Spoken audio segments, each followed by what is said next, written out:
आज हम टॉपिक शुरू कर रहे हैं डिफरेंशियल कैलकुलस। ठीक है। और डिफरेंशियल कैलकुलस में हम एक कई साइंटिस्टों का इसमें हम मानते हैं कि योगदान है। कई साइंटिस्टों ने मिलकर इसको धीरे धीरे डेवलप किया है। हम कुछ एक हिस्ट्री उसकी देख रहे हैं, उस हिस्ट्री को हम धीरे धीरे आगे बढ़ाएंगे। अपने काम में जो चीजें आएंगी उनका हम खास तौर से यहाँ यूज करना चाह रहे हैं। ठीक है ना। तो उसको हम देखते हैं। तो सबसे पहला एरिस्टोटल व्यू देख लेते हैं, जो कि गैलीलियो से बहुत पहले थे। इनके बीच में और इनके बाद में बहुत से साइंटिस्टों ने मिलकर, कहीं ना कहीं न्यूटन ने भी इस पे बहुत सारी चीजें दी हैं, और भी बीच में कई साइंटिस्ट हैं। इवन आप लोगों ने 9th क्लास में पढ़ा होगा एक साइंटिस्ट का नाम आर्किमिडीज, तो उनने भी इसमें बहुत सारे व्यूज दिए हुए हैं। तो सभी ने कुछ ना कुछ उसमें अलग अलग मैथमेटिकल फॉर्म में इसको डिराइव करते गए। बाद में जाके ये कंप्लीट मैथमेटिक्स के फॉर्म में निकल के आया। ये एक मेथड है और वो मेथड धीरे धीरे डेवलप हुआ है। तो डिफरेंशियल कैलकुलस हम जब पढ़ते हैं तो उसमें एरिस्टोटल के बारे में हम देखें, इसका कहीं से कहीं तक कोई कैलकुलस से रिलेशन नहीं है इन लोगों का। ये वो थेसिस है जब धीरे धीरे ये चीज डेवलप हुई और फाइनली डिफरेंशियल कैलकुलस बन गई, कैलकुलस में डेवलप हो गई। तो क्या हुआ होगा शुरुआत से हम देखें। एरिस्टोटल ने बोला heavier the object faster it will fall to the ground. मतलब यह है कि अगर एक हल्का ऑब्जेक्ट है और एक हैवी ऑब्जेक्ट है और उन दोनों को अगर हम साथ में गिरने दें तो जो हैवी ऑब्जेक्ट होगा it will reach first and lighter will reach after the heavier object. ठीक है।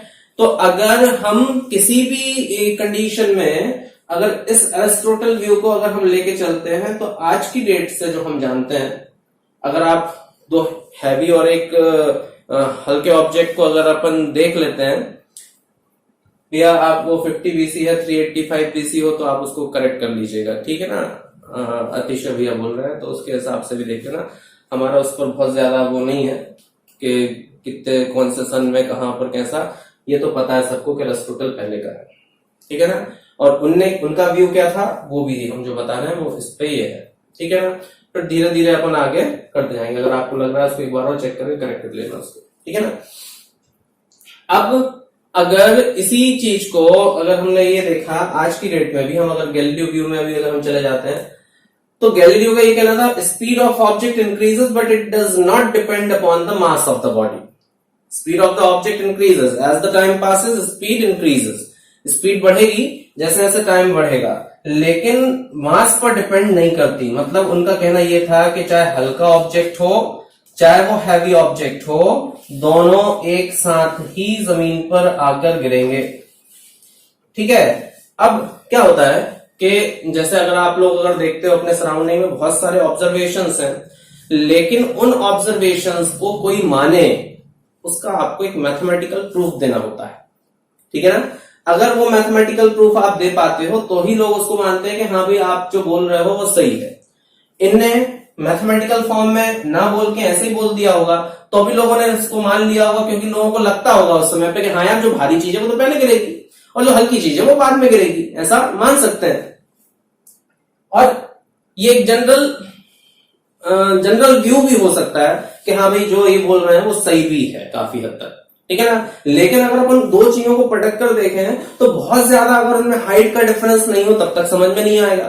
फिर अब थ्रस्ट ये सब चीजें सब इनको देखोगे, अगर आप इसमें कहीं पर एक वैक्यूम में इस पूरे एक्सपेरिमेंट को करके देखो, चाहे वो एक फेदर हो, फेदर मतलब कोई एक पंख हो और एक हैवी ऑब्जेक्ट हो, दोनों को वैक्यूम में अगर आप गिरने दोगे तो दोनों एक ही टाइम पर जाके टकराएंगे। ठीक है ना। तो कहने का मतलब यह है कि जब गैलीलियो का व्यू जो आया वो आज के टाइम पर हम करेक्ट मानते हैं, लेकिन गैलीलियो को उसको बताने में कितनी मेहनत करनी पड़ी वो आप देखो जरा, समझते हैं। सबसे पहले चीज ये है कि एक ऑब्जेक्ट किसी ऊंचाई से अगर हम गिरा भी दें, किसी एक बिल्डिंग से अगर हम उसके एक ऑब्जेक्ट को गिरा दें, तो भी ये आसान तो नहीं है कि उस ऑब्जेक्ट ने हर सेकंड कितनी कितनी डिस्टेंस कवर की हो वो कैलकुलेट कर पाए।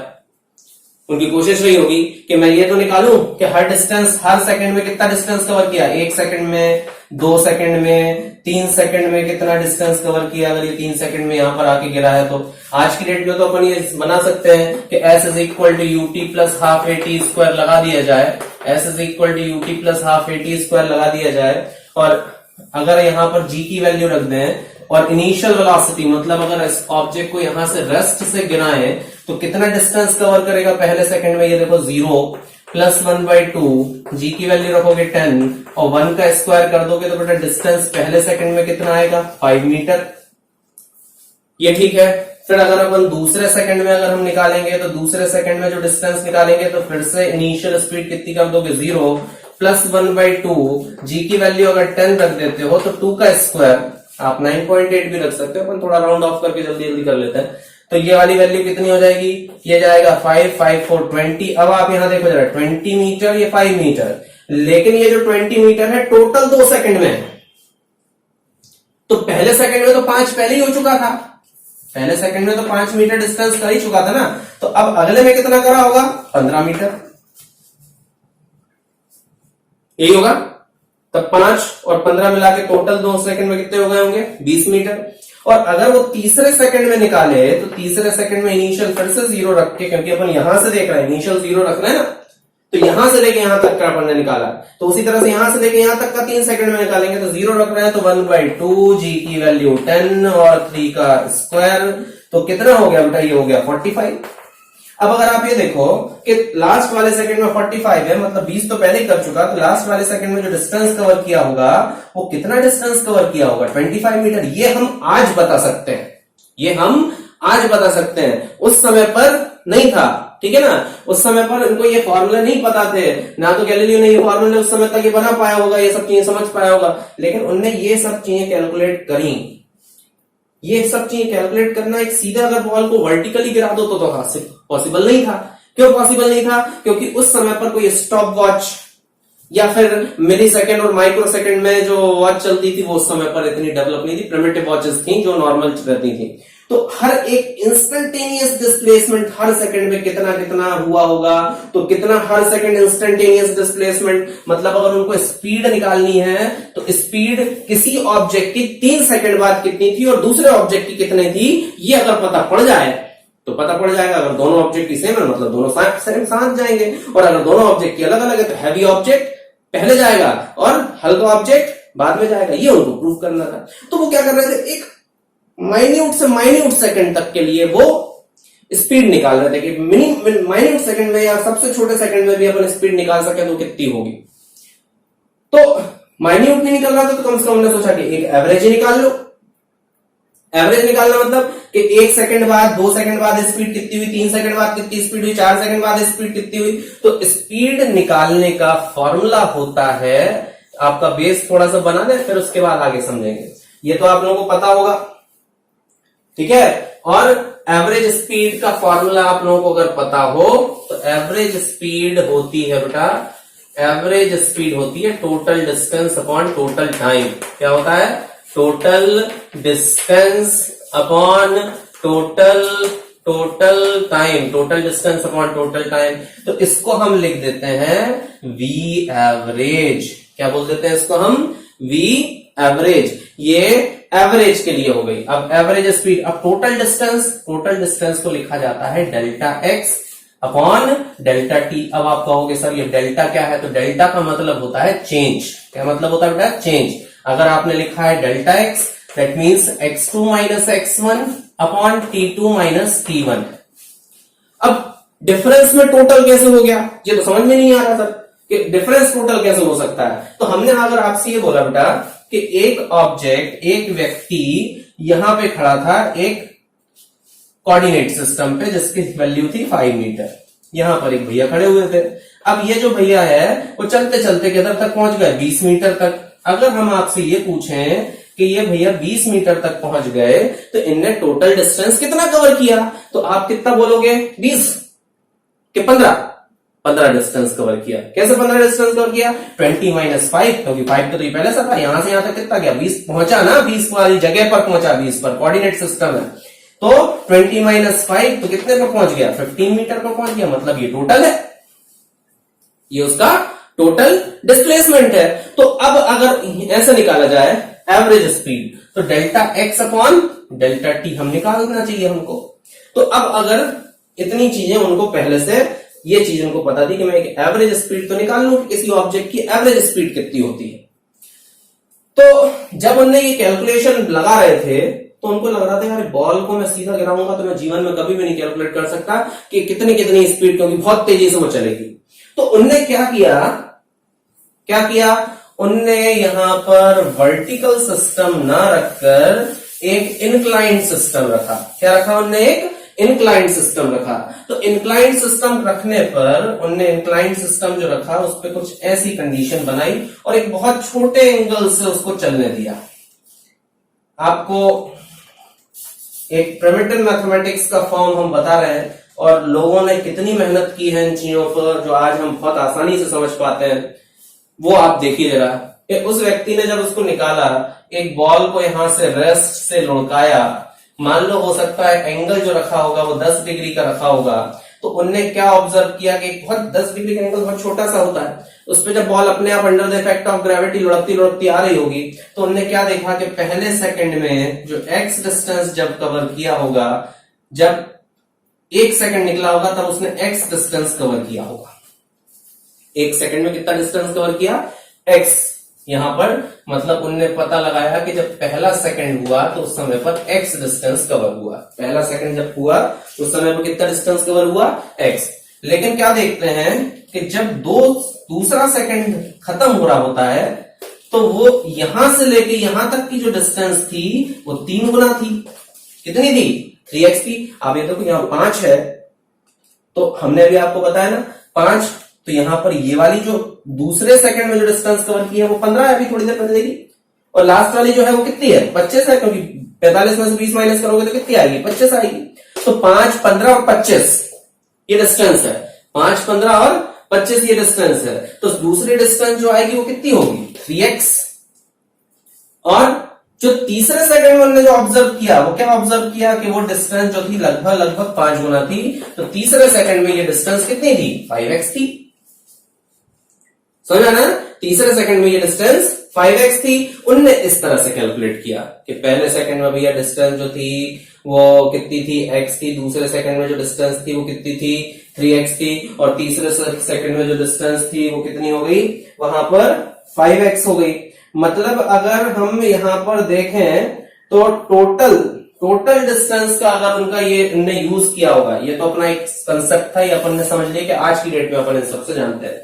लेकिन एक प्रकार से अगर देखो तो ये 5, 3 गुना 15 और फिर इसका 5 का कितना हो गया? 5 गुना, तो यहां पर 25, ये इस तरह से निकल रहा है। तो जब उनने इसको देखा, क्या इस तरह से ये डिस्टेंस निकल रही है, कितनी निकल रही है? x, 3x, 5x। तो उनने ये बोला कि अगर पहले सेकंड में 1 सेकंड में अगर कोई डिस्टेंस कवर होती है तो वो x होती है, ये टोटल डिस्टेंस है। तो जो 2 सेकंड में टोटल डिस्टेंस जो होती है वो x प्लस 3x कितनी होती है? 4x होती है। और जब तीसरे सेकंड में जो डिस्टेंस कवर होती है वो कितनी होती है? 3x प्लस 5x कितनी होती है? 9x होती है। मतलब अगर आप इस पूरे सिस्टम का नियम अगर आप ध्यान से समझ लो कि डिस्टेंस का जो रेशियो है वो टाइम के स्क्वायर के टर्म में चल रहा है। कैसे चल रहा है? टाइम के स्क्वायर में। जैसे मान लीजिए तीसरा सेकंड है तो 9 गुना है, दूसरा सेकंड में 4 गुना है। तो अगर हम आपसे ये बोल दें कि जो डिस्टेंस कवर्ड यहां से अगर देखा जाए, हेंस डिस्टेंस कवर्ड, जो डिस्टेंस कवर की गई, ये आपको लिखना कुछ भी नहीं, जहां लिखना होगा हम बताएंगे। डिस्टेंस कवर्ड वो कैसे आ रही है? x प्रोपोर्शनल टू भैया कितना? t²। ये गैलीलियो ने दिमाग लगा के निकाल दिया कि अरे यार ऐसा मुझे समझ में आ रहा है कि जो डिस्टेंस आ रही है ना वो x प्रोपोर्शनल टू t² आ रही है। हम आपको फिर से आज यहां पर बता दें, फिजिक्स में बेटा जितनी इक्वेशन बनाओगे घबराना मत, कई सही होंगी, कई गलत होंगी, गलत ज्यादा भी होंगी। हमारे पूर्वजों से भी हुई है, ठीक है, कहीं सही भी हुई है, जहां पर सही हो गई बच्चा आगे बढ़ गया, जहां सही नहीं हुई बच्चों को लगा मुझसे नहीं निकलेगा, वो उसने पढ़ना बंद कर दिया। लेकिन हारना नहीं है, क्वेश्चन लगाते रहना है, अपन को इक्वेशन लगाते रहना, एक का दूसरा, दूसरे का तीसरे में, यही मैथमेटिक्स है। उलझना तो है पड़ेगा आपको। तो x प्रोपोर्शनल टू किसके आ गया, टी स्क्वायर। अब आपको ध्यान हो तो जब भी प्रोपोर्शनलिटी का साइन हटाते हैं, जब भी प्रोपोर्शनलिटी का साइन हटाते हैं तो एक कांस्टेंट आता है। क्या आता है, कांस्टेंट। और जो कांस्टेंट आता है इसकी भी वैल्यू उनने किसी तरह से पता करके लिखी कि ये k की वैल्यू जो है ना वो 5 है। k की वैल्यू कितनी है, 5 है। तो k की वैल्यू जब 5 है तो x बराबर कितना हो गया, 5t स्क्वायर। ये रिलेशन उनने उस समय निकाला जब इक्वेशन ऑफ मोशन के बारे में कुछ भी जानकारी नहीं थी। आप अगर इस चीज को समझो कि s is equal to UT plus half a t square होता है बेटा, और अगर s is equal to UT plus half a t square होता है तो उस केस में s is equal to UT plus half a t square होता है तो इस केस में इनिशियल वेलोसिटी की वैल्यू अगर 0 है, इनिशियल वेलोसिटी की वैल्यू अगर 0 है तो s की वैल्यू यहां पर कितनी होगी, 1/2 gt, और g t स्क्वायर, और g की वैल्यू अगर अपन कितनी रख दें, g की वैल्यू अगर हम यहां पर रख दें 10 तो it is equal to 5t square. 9.8 होती है, 4.9 आता तो बहुत ज्यादा डिफरेंस तो नहीं है, तो कितना आ रहा है 5t स्क्वायर के बराबर यार ये वैल्यू। क्लियर हो रहा है ना ये सभी को। तो 5t स्क्वायर तक जब उन्होंने ये कैलकुलेट कर लिया, अब बात आ रही थी कि इस फॉर्मूले का यूज करें, इस पर्टिकुलर फॉर्मूले का यूज करें और एवरेज स्पीड निकालें। क्या करें, इस पर्टिकुलर फॉर्मूले का यूज करें और क्या निकाला जाए, एवरेज स्पीड इसकी निकाली जाए। तो एवरेज स्पीड इस पर्टिकुलर फॉर्मूले का यूज करके उनको निकालनी थी। तो देखो जरा क्या किया उन्होंने, उसमें अपन समझ लेते हैं। तो मान लो अगर कोई एक ऑब्जेक्ट x डिस्टेंस कवर करता हो t सेकंड में, टोटल t सेकंड में कितनी डिस्टेंस कवर करता हो बेटा, x डिस्टेंस कवर करता हो टोटल t सेकंड में। तो जो x की वैल्यू होगी, यहां देखिएगा x की वैल्यू जो होगी वो t सेकंड में टोटल डिस्टेंस कवर करता अगर होगा तो कैसे निकालेंगे हम यहां पे। तो यहां बोलना चाहिए there since total distance covered, total distance covered, तो टोटल डिस्टेंस अगर लिखा जाए तो x is proportional to t square या फिर 5t स्क्वायर होता है। ठीक है, अब अगर यहां तक पहुंचते पहुंचते एक एक्स्ट्रा डिस्टेंस और कवर की गई, उसको हमने बोल दिया suppose it is delta x, ये एक्स्ट्रा डिस्टेंस है, तो उस समय पर ये जो टाइम लगा होगा वो कितना हो गया होगा, डेल्टा टी। तो अगर हम यहां तक का जो टोटल डिस्टेंस अगर बोल दें तो it is equal to x plus delta x, और जो टाइम होगा वो t प्लस डेल्टा टी हो जाएगा। इस टाइम इंटरवल के लिए डेल्टा टी जो टाइम इंटरवल है वो यहां से लेके यहां तक का है, इसलिए डेल्टा बोल रहे हैं। ठीक है ना, यहां से लेके यहां तक का डेल्टा टी टाइम इंटरवल, यहां से लेके यहां तक का डेल्टा एक्स डिस्टेंस। तो हम यहां पर क्या लिख सकते हैं बेटा, इसको लिखा जा सकता है x प्लस डेल्टा एक्स, और यहां लिख सकते हैं 5t प्लस डेल्टा टी इसका होल स्क्वायर, यही लिखा जाएगा। अब अगर इसको हमने सॉल्व किया तो ये हो जाएगा x प्लस डेल्टा एक्स, और ये हो जाएगा 5t square plus delta T square plus कितना 5 का मल्टीपल नहीं किया तो कितना लिख देते हैं 2t डेल्टा टी, ये हो गया a square plus b square प्लस 2ab। तो इसको लिख दिया जाएगा x प्लस डेल्टा एक्स। अच्छा, अब यहां पर देखो इस इक्वेशन फर्स्ट बोल रहे हैं तो इस x की जगह पर 5t स्क्वायर लिख सकते हैं कि नहीं लिख सकते, और यहां लिख सकते हैं डेल्टा x, और यहां लिख देंगे 5t स्क्वायर, और यहां पर 5 डेल्टा टी स्क्वायर, और यहां लिख दिया जाएगा 10t delta T, 10t delta T, ये सब वैल्यू लिख सकते हैं। तो 5 डेल्टा टी का स्क्वायर ये यहां से कैंसिल हो जाता है, दिखता हो रहा है। अच्छा, अब यहां से अगर आप देखो तो ये वैल्यू हमने रख दी डेल्टा एक्स, क्या रख दी यहां पर बेटा वैल्यू डेल्टा एक्स। अब अगर इस डेल्टा एक्स में अगर आप ध्यान से समझो तो डेल्टा एक्स, इन दोनों में से डेल्टा टी कॉमन ले ले क्या। अगर डेल्टा टी अगर अपन ने इसमें कॉमन ले लिया तो delta x upon delta T अगर हम यहां पर लिखेंगे तो delta x upon delta T, तो ये कितना होगा 5 डेल्टा टी और प्लस 10 टी, यही होगा 5 डेल्टा टी प्लस 10 टी, ये वाली वैल्यू बचेगी ना यहाँ पे। अब 5 डेल्टा टी प्लस 10 टी ये हमारे पास डेल्टा एक्स है और ये delta x upon delta T को हम क्या बोलते हैं, एवरेज। ये हमारे पास क्या निकली, एवरेज स्पीड। अब कितनी अच्छी बात है, आपको किसी भी सेकंड के लिए निकालना है, आप उतनी वैल्यू उसमें रख दो और उसके अगले सेकंड जितना जाना है उसकी वैल्यू यहां पर रख दो। तो हम अगर ये वैल्यू इधर पर रख के देखें तो अपन को थोड़ा सा समझ में आ जाएगा। जैसे मान लो हमने अगर यहां पर एक कंडीशन बना ली कि ये अपने पास एक्सप्रेशन निकला है और यहां हम देख देते हैं कि ये टाइम इंटरवल क्या क्या है और उस समय पर एवरेज स्पीड कितनी निकल रही है, तो वो भी देख लिया जाए तो समझ में आ जाएगा कि टाइम इंटरवल कितना है और एवरेज स्पीड कितनी है। टाइम इंटरवल कितना है और उसकी एवरेज स्पीड कितनी निकल रही है। जैसे अगर मान लो हमने लिखा कि 2 से 3 सेकंड के लिए निकाले हैं, कौन से सेकंड के लिए, 2 से 3 सेकंड के बीच में एवरेज स्पीड अगर अपन निकाले तो यहां पर आप क्या रख दोगे, 2 सेकंड, टी की वैल्यू रखोगे 2 तो ये हो जाएगा 20 और 2 इंटरवल 3 - 2 तो कितना हो जाएगा 1, तो कितना आ जाएगा यहाँ पर एवरेज स्पीड बेटा 25 मीटर पर सेकंड।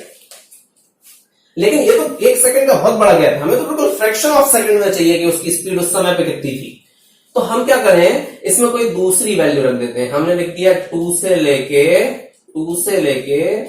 2.1 के लिए वैल्यू निकालना है, बहुत छोटे इंस्टेंट के लिए 0.1 सेकंड के लिए निकाल लेते हैं। कितने सेकंड के लिए, 0.1 सेकंड के लिए। तो 2 से लेके 2.1 तो यहां पर हमने लिखा तो 2 रख दिया, टी की वैल्यू 2 से, और अगला इंस्टेंट जो चेंज है वो कितना है 0.1 सेकंड है। तो 0.1 सेकंड का 5 से मल्टीप्लाई करोगे तो 0.5 आएगा, तो ये तो कितना आ जाएगा बेटा 20.5। ये ठीक है ना। फिर अगर हम और छोटा सेकंड करें, हमें तो बहुत माइन्यूट, बिल्कुल बहुत ही छोटा सेकंड चाहिए, तो 2 से लेकर 2.01 के लिए निकाल दो।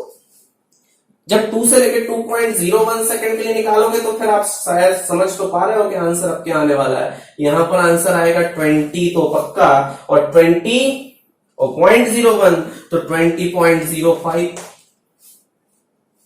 यही होगा ना 20.05। और अगर हम इसको और छोटा कर दें तो 2 से लेके 2.001 सेकंड, तो ये कितना हो जाएगा 20.005, और छोटा कर दोगे तो 2 से लेके 2.0001, तो ये वैल्यू कितनी आएगी 20.0005। अगर हम आपसे बोले कि बहुत ही छोटा इनफाइनाइटली स्मॉल सेक्शन है तो ये वाली वैल्यू तो भैया लगभग बहुत दूर जाएगी, तो भी आंसर कितना आएगा 20। मतलब when delta t tends to 0, delta t की वैल्यू कितनी हो जाए, टेंड्स टू 0 हो जाए, तो डेल्टा टी टेंड्स टू 0 मतलब ये वाली वैल्यू 0 हो गई, तो कितना बचा 10t। मतलब when delta t tends to 0 तो यहां पर dx बाय dt की वैल्यू जो आती है वो कितनी आती है 10t। कितनी आती है 10t। तो dx बाय dt की वैल्यू जो बेटा यहां पर 10t आ रही है, तो ध्यान रखिए dx कैसे लिख दिया, तो ये डेल्टा था तो भैया डेल्टा ही लिखो, फालतू काम तो करते हो, delta x bye delta T लिखो। लेकिन हमने डी धोखे से नहीं लिख दिया था, वो हमारी हैबिट में है। क्यों? क्योंकि जब भी जो चेंज होता है वो बहुत स्मॉल चेंज होता है। जब भी अगर कोई चेंज होता है और वो बहुत स्मॉल चेंज होता है तो आप उस जगह डेल्टा की जगह उसको क्या लिख सकते हो, dx बाय dt। इसको ऑपरेटर बोलते हैं, डिफरेंशियल ऑपरेटर है dx बाय dt। तो यहां शायद हम नहीं समझते कि गैलीलियो को भी ये पता था कि उनने कोई बहुत बड़ी मैथमेटिक्स डेवलप करने वाले हैं, लेकिन उन्हें लगभग ऐसे कई साइंटिस्टों ने कुछ ना कुछ थीसिस बना के, कुछ ना कुछ एक्सप्रेशन बना के यहां पर कुछ ना कुछ डेवलप उन्होंने किया है। ठीक है, तो न्यूटन की तो साइंटिस्टों के साथ लड़ाई भी थी इस पे उनका कहना था कि नहीं ये देखो ये थीसिस मैंने डेवलप की, ये थीसिस मैंने डेवलप की, लेकिन एक्चुअली बहुत सारे लोगों का मिला जुला इसमें योगदान है। और अब अगर आपसे हम बोले कि ये यहां तक ये वैल्यू निकल के आई, कितनी वैल्यू निकल के आई कि dx बाई dt की वैल्यू कितनी हो गई 10t, तो अगर हम आपसे ये बोले तो ये गलत तो नहीं होगा कि ये डिफरेंशियल का पहला फॉर्मूला इनने डेवलप किया। क्या डेवलप किया जरा ध्यान से समझिएगा। उनने क्या बोला कि dx बाई dt की वैल्यू कितनी आ रही है बेटा 10t आ रही है। अपन एक काम और करते हैं, अगर अभी हमने जो निकाला था वो टी स्क्वायर पर निकाला था, ठीक है ना, 5t स्क्वायर पर निकाला था, अगर इसी जगह पर हम कोई दूसरी वैल्यू भी उसमें रख सकते थे, दूसरा अगर अपन एग्जांपल अगर इसमें रख ले तो क्या कंडीशन बन सकती थी कि x is equal to 5t cube अगर होता तो, और फिर अगर अपन यहां से लेके यहां तक के लिए वैल्यू अगर निकालते, अगर हम यहां से लेके यहां तक की वैल्यू अगर अपन निकालते तो ये कितना हो सकता था x प्लस डेल्टा x, और ये कितना होता बेटा 5t प्लस डेल्टा t का क्या होल क्यूब। अब अगर अपन इसको फर्दर सॉल्व करते तो क्या कंडीशन बन सकती है हमारे पास कि अगर हमने इसको फिर से सॉल्व किया, ये हमारी इक्वेशन फर्स्ट हो गई, और अगर अपन ने इसको सॉल्व किया तो क्या आता है यहाँ पर, ये आ जाता है हमारे पास x की जगह लिख देते हैं हम 5t क्यूब और प्लस डेल्टा x, और अगर आप देखो इसको सॉल्व करोगे तो क्या हो जाना चाहिए ये कि होगा t cube plus delta t cube plus 3t square delta t plus 3t delta t square, यही होता ना, ये कंडीशन बनती। अच्छा, अब अगर मान लो हमने इस कंडीशन में अगर हमने इसमें क्या कर दिया होता कि फिर से वो इनफाइनाइटली स्मॉल वैल्यू के लिए अगर अपन निकाले तो ये डेल्टा t की वैल्यू तो सब जगह जाके कितनी हो जानी चाहिए, ठीक है। तो अगर हम इसको सॉल्व भी करते हैं, चलिए देखते हैं और इसका पॉसिबिलिटी क्या बन जाती है कि ये हो जाएगा 5t स्क्वायर 5t क्यूब और डेल्टा x के बाद हम यहां पर लिख देते हैं 5t क्यूब, और यहां लिख दिया जाता है कितना 5t क्यूब, और यहां लिख देते हैं 5 delta t cube, 5 delta t cube भी हम इसमें लिख सकते हैं, और चाहो तो इस वैल्यू को भी t डेल्टा t ब्रैकेट में t प्लस डेल्टा t भी लिख सकते हो, है ना, t डेल्टा t, और चाहे तो इसको लिख सकते हैं, इसको अगर पूरा ना एक्सपांड करना और फिर अंदर ही अंदर अपन इसको सॉल्व कर दें तो 3t डेल्टा t और t प्लस डेल्टा t, इसको अपन ऐसा लिख सकते हैं। तो क्या बनेगा यहाँ पर, क्या देखो 5 डेल्टा t तो ये हो गया, डेल्टा t क्यूब हो गया, और इसको अगर अपन डेल्टा t को, ये मल्टीपल में है इसको नेग्लेक्ट नहीं कर सकते, एडिशन वाला नेग्लेक्ट हो सकता है क्योंकि वो वैल्यू बहुत छोटी है, ध्यान रखिएगा, मल्टीपल में नेग्लेक्ट नहीं कर सकते, एडिशन में नेग्लेक्ट इसलिए कर सकते हो क्योंकि वो वैल्यू बहुत छोटी हो जाएगी। मल्टीपल में अगर आपने नेग्लेक्ट कर दिया तो वो तो वैसे ही पूरी वैल्यू छोटी होनी हो, तो उसको नेग्लेक्ट नहीं किया जा सकता। तो कितना आ जाएगा यहाँ पर, ये हो जाएगा 15t,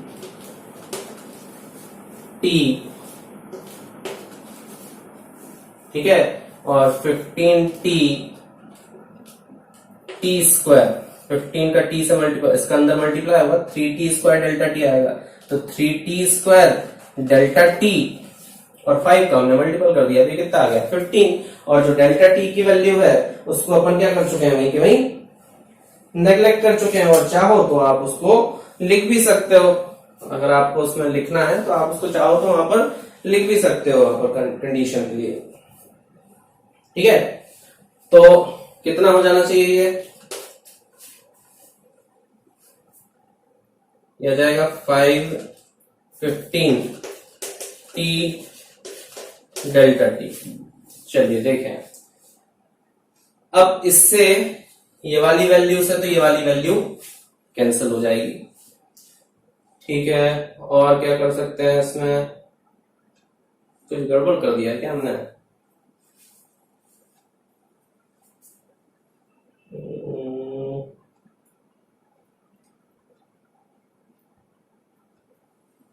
हमें निकालना है इसमें एवरेज, तो हम क्या करें, इसमें से delta x by delta T लिख देते हैं, है ना।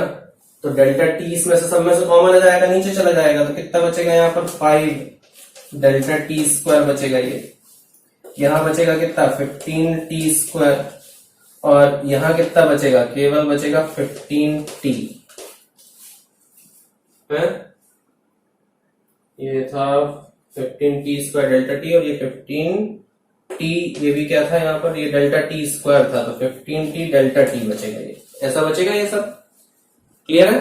तो क्या कंडीशन बच रही है। अब अगर अपन यहाँ पर वही वाला केस लगा देंगे, when delta t tends to 0, when delta t tends to 0, तो अगर डेल्टा टी की वैल्यू 0 की तरफ जा रही है तो ये 0, ये 0, कितना बचेगा, केवल delta x by delta t is equal to बचेगा कितना 15 टी स्क्वायर, और ये वैल्यू किसकी होगी बेटा, वी एवरेज की वैल्यू होगी। अब वी एवरेज की वैल्यू कितनी निकल के आई, 15 टी स्क्वायर निकल के आई।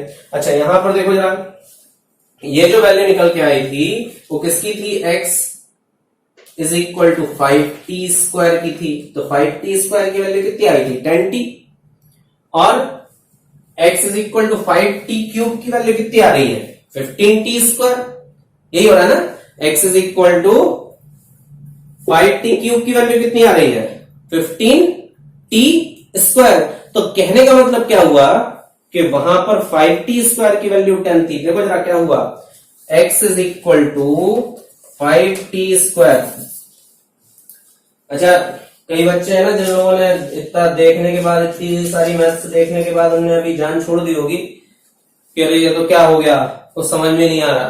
तो अभी आपको ये सब करना नहीं है, आपसे अपने आप होगा, ठीक है। आपको लिखने लिखने की जरूरत भी नहीं है, हम आपको सिर्फ समझा रहे हैं कि वास्तविकता में वहां से क्या होता हुआ चला आ रहा है, ठीक है। और अगर आप इस पूरे खेल में अगर देखोगे तो हमने क्या सीखा कि x इज इक्वल टू